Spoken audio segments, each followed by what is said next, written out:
পালং শাক তুললাম, এবার আলু দিয়ে পালং শাক রান্না করব।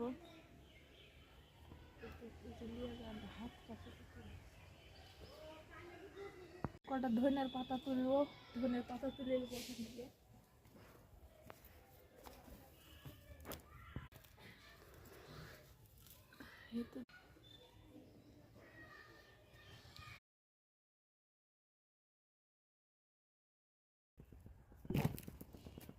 তো বন্ধুরা, এখন আমি পালং শাকগুলো ভালোভাবে কেটে বেছে নেব, তারপরে আলু দিয়ে রান্না করব। একদম বিনা সাহার বিষের বাড়িতে লাগানো আমাদের পালং শাক। কত সুন্দর দেখতে,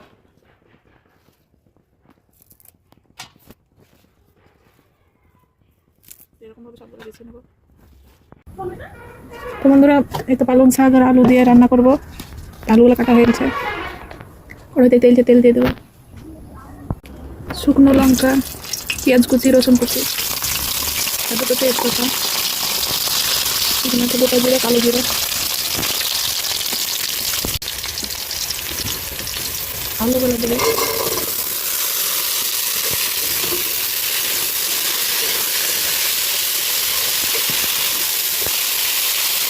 লবণ,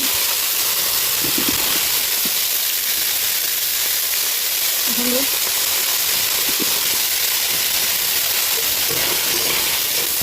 পানি দিয়ে দেবো।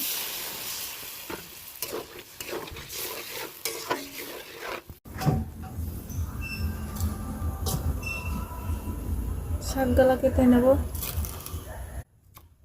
খুব ছোট করে কাটবো না, এরকম বড় করে কাটবো।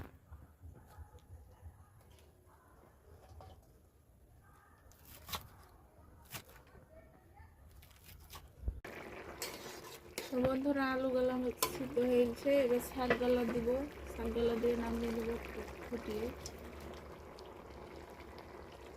একদম জালি শাক তো, বেশি টাইম লাগবে না, তাড়াতাড়ি হয়ে যাবে। তো বন্ধুরা, তরকারিটা হয়ে গেল, এবার সব শেষে ধনের পাতা দিয়ে নামিয়ে নেব, ধনের পাতা কুচি।